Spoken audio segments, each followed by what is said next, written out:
दोस्तों, सुशांत सिंह राजपूत के मामले में अब ये करीब करीब तय हो गया है कि सुशांत ने अपनी मर्जी से कुछ भी नहीं किया और सीबीआई की जांच में ये भी सामने आ गया है कि सिद्धार्थ पिठानी और नौकर नीरज के बयान बिल्कुल भी नहीं मिल रहे हैं।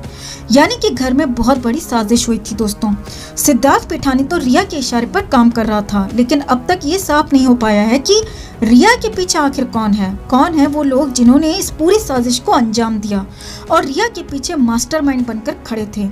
तो अब उसका भी खुलासा हो गया है। ये एक नहीं बल्कि दो लोग हैं। दोस्तों, दो बिग फैट डैडीज ने मिलकर सुशांत के खात्मे का प्लान बनाया और फिर सुशांत को हमेशा के लिए सुला दिया।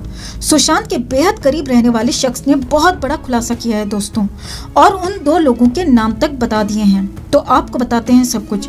आप भी इस वीडियो को शेयर करें। सुशांत के साजिशकर्ताओं का पाप आप भी सबके सामने लेकर आएं और सुशांत की मुहिम को बिल्कुल न छोड़ें। तो ये भी साफ हो चुका है कि रिया चक्रवर्ती ने दवाओं के जरिए पहले सुशांत को शांत किया, फिर उनकी दौलत लूटी, शोहरत को खत्म किया और अंत में सुशांत को भी निपटा दिया। लेकिन ये प्लान इतना आसान नहीं था, या कहें कि इतनी जल्दबाजी में नहीं बनाया गया, बल्कि इसके लिए पूरी रिसर्च तक हुई थी। दोस्तों, जी हाँ, सुशांत सिंह राजपूत के जिम पार्टनर सुनील शुक्ला ने बेहद हैरान करने वाले और डरावने खुलासे किए हैं।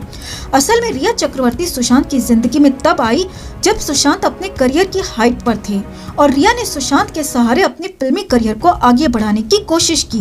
हालांकि सुशांत का रिया के साथ रिलेशन जरूर था, मगर सुशांत हमेशा से प्रोफेशनल रहे और सुशांत ने हमेशा रिया या फिर रिया जैसे किसी अननोन एक्ट्रेस के साथ कभी भी काम नहीं किया, क्योंकि सुशांत बड़ी फिल्में, बड़ी एक्ट्रेसेस के साथ ही हमेशा काम करना चाहते थे।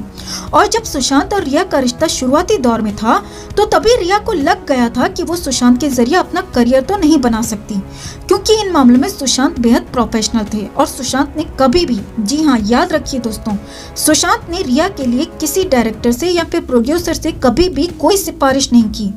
यानी कि रिया समझ चुकी थी कि सुशांत के सहारे अब कुछ नहीं होने वाला। तो फिर उसने क्या किया वो देखिए। अब रिया को लगा कि सुशांत किसी काम का नहीं है, इसीलिए रिया सुशांत को छोड़ने का मन बना चुकी थी। तो फिर सुशांत के खिलाफ रची गई सबसे बड़ी साजिश। सुशांत के जिम पार्टनर सुनील शुक्ला ने बताया कि यहाँ पर रिया के शुगर डैडी महेश भट्ट की एंट्री हुई। जी हाँ, महेश भट्ट ने पूरा प्लान बनाया, क्योंकि पहली बात यह थी कि महेश भट्ट एक आउटसाइडर के इतना सफल होने से परेशान थे, और दूसरा महेश भट्ट को रिया का साथ जो देना था। अब वो प्लान क्या था वो भी समझिए दोस्तों। तो महेश भट्ट ने रिया को सुशांत के साथ ही रहने और अभी क्विट नहीं करने को कहा और सुशांत की दौलत को अपने कब्जे में करने को कहा। सुनील शुक्ला के मुताबिक महेश भट्ट के ही इशारे पर रिया ने सुशांत की दौलत को अपना बनाना शुरू कर दिया।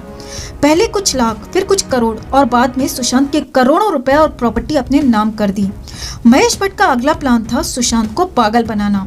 जी हाँ, ये महेश भट्ट के ही दिमाग की गंदी उपज थी और सुनील शुक्ला ने ही बताया कि सुशांत सिंह राजपूत ने ये जिक्र भी किया था।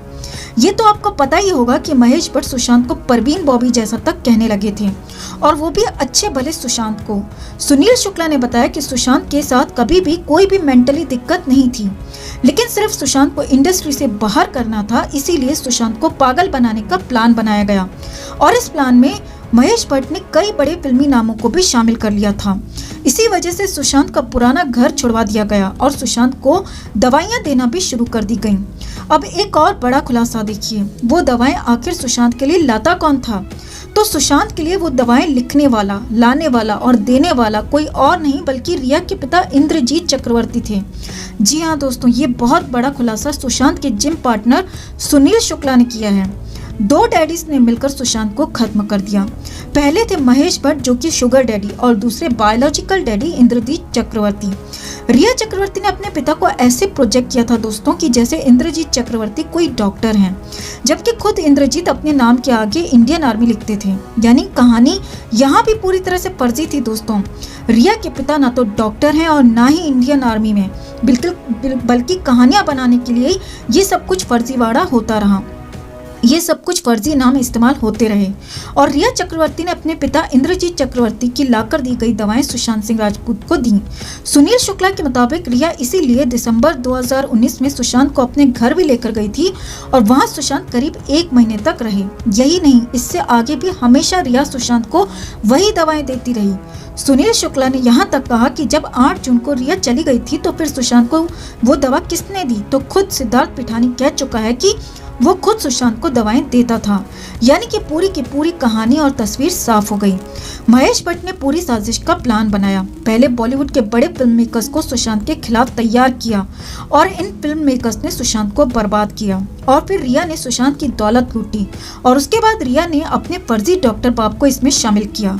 सुशांत को दवाओं का ओवरडोज दिया गया। सिद्धार्थ पिठानी और दीपेश सावंत को भी इसमें शामिल किया गया, जो कि आखिरकार अब सिर्फ मोहरे बनकर सामने रह गए हैं, क्योंकि खुलासा ये हुआ है कि इस मामले में साजिश करता दो बड़े नाम महेश भट्ट और इंद्रजीत चक्रवर्ती थे।